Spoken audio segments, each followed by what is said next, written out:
بسم اللہ الرحمن الرحیم۔ صرف 5 منٹ کا مدرسہ قرآن و حدیث کی روشنی میں 23واں دن 23 محرم الحرام۔ نمبر 1، اسلامی تاریخ۔ حضرت ابراہیم علیہ السلام کے اہل خانہ۔ اللہ تعالی نے حضرت ابراہیم علیہ السلام کے اہل و عیال میں خوب برکتیں اور رحمتیں نازل فرمائی تھیں۔ ان کو اولاد بھی ایسی ملی جو انبیاء کی مورث اعلیٰ بنی۔ انہوں نے 3 شادیاں کی تھیں۔ پہلی بیوی کا نام سارہ ہے جو آپ ہی کے خاندان سے تھیں۔ ان سے حضرت اسحاق علیہ السلام جیسے پیغمبر پیدا ہوئے، جن کی نسل سے تقریباً 3500 انبیاء پیدا ہوئے۔ ان کی دوسری بیوی کا نام ہاجرہ ہے جو شاہ مصر کی بیٹی تھیں۔ بادشاہ نے ہجرت کے دوران انہیں حضرت ابراہیم علیہ السلام کی زوجیت میں دیا تھا۔ ان سے حضرت اسماعیل علیہ السلام کی پیدائش ہوئی جو جلیل القدر نبی ہونے کے ساتھ سید الانبیاء محمد مصطفیٰ صلی اللہ علیہ وسلم کے جد اعلیٰ بھی ہے۔ تیسری بیوی کا نام قطورہ بتایا جاتا ہے۔ ان سے حضرت ابراہیم علیہ السلام نے حضرت سارہ کی وفات کے بعد عقد فرمایا تھا۔ ان سے کل 6 اولاد ہوئیں۔ ان کی نسل اور خاندان کو بنو قطورہ کہا جاتا ہے۔ نمبر 2، اللہ کی قدرت۔ ہوا۔ اللہ تعالی نے ہمارے لیے ہوا بنائی۔ ہوا ہی کے ذریعے ہم سانس لیتے ہیں اور ایک دوسرے کی آواز سنتے اور بات کرتے ہیں۔ اس کے کم زیادہ چلنے سے موسم بنتے اور بگڑتے ہیں۔ زمین سے 3.5 میل کی اونچائی کے بعد ہوا کی رفتار ہلکی ہو جاتی ہے اور 500 میل کی بلندی پر کسی جاندار کا زندہ رہنا ممکن نہیں۔ اگر زمین پر چند منٹ کے لیے ہوا بند کر دی جائے تو ساری مخلوق ہلاک ہو جائے۔ یقیناً مخلوق کو زندہ رکھنے کے لیے مناسب ہوا کا انتظام کرنا اللہ کی عظیم قدرت ہے۔ نمبر 3، ایک فرض کے بارے میں۔ عشاء کی نماز کی اہمیت۔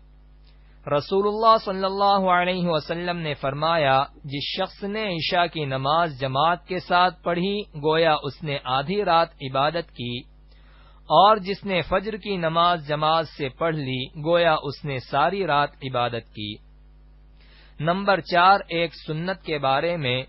مہمان کے ساتھ تھوڑی دور ساتھ جانا۔ حضرت ابن عباس رضی اللہ عنہما بیان کرتے ہیں کہ رسول اللہ صلی اللہ علیہ وسلم نے جب ان کو رخصت کیا تو جنت البقیع غرقد تک ساتھ تشریف لائے اور فرمایا، جاؤ اللہ کے نام سے، اے اللہ ان کی مدد فرما۔ نمبر 5، ایک اہم عمل کی فضیلت۔ دعا سے بلاؤں کا ٹلنا۔ رسول اللہ صلی اللہ علیہ وسلم نے فرمایا، دعا نفع پہنچاتی ہے اور ان بلاؤں کو ٹالتی ہے جو نازل ہو چکی ہیں اور ان بلاؤں کو بھی جو ابھی تک نازل نہیں ہوئیں، اس لیے تم لوگ دعاؤں کا اہتمام کیا کرو۔ نمبر 6، ایک گناہ کے بارے میں۔ قرآن میں اپنی رائے کو دخل دینا۔ رسول اللہ صلی اللہ علیہ وسلم نے فرمایا، جس نے قرآن میں اپنی رائے سے کوئی بات کہی وہ اپنا ٹھکانہ جہنم میں بنا لے۔ نمبر 7، دنیا کے بارے میں۔ دنیا آخرت کے مقابلے میں۔ رسول اللہ صلی اللہ علیہ وسلم نے فرمایا، اللہ کی قسم دنیا آخرت کے مقابلے میں اتنی سی ہے کہ تم میں سے کوئی اپنی انگلی سمندر میں ڈالے پھر نکالے اور دیکھے کہ اس انگلی پر کتنا پانی لگا ہے۔ نمبر 8، آخرت کے بارے میں۔ اہل جنت کے لیے حوریں۔ قرآن میں اللہ تعالی فرماتا ہے، ان اہل جنت کے پاس نیچی نگاہ رکھنے والی بڑی بڑی آنکھوں والی حوریں ہوں گی۔ وہ حوریں صفائی میں ایسی ہوں گی گویا کہ چھپے ہوئے انڈے ہیں۔ نمبر 9، طب نبوی سے علاج۔ رائی کے فوائد۔ رسول اللہ صلی اللہ علیہ وسلم نے فرمایا، تم لوگ رائی کو استعمال کیا کرو کیونکہ اس میں اللہ تعالی نے ہر بیماری سے شفا رکھی ہے۔ فائدہ، رائی کا تیل بالوں میں مضبوطی پیدا کرتا ہے، سفید ہونے سے روکتا ہے اور جلد میں نرمی پیدا کرتا ہے۔ نمبر 10 قرآن کی نصیحت۔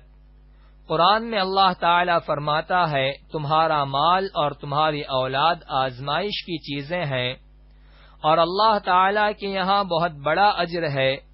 جہاں تک تم سے ہو سکے اللہ سے ڈرتے رہو، اس کا حکم سنو اور فرما برداری کرو، اور اللہ کی راہ میں خرچ کرتے رہو، اسی میں تمہارے لیے خیر و بھلائی ہے۔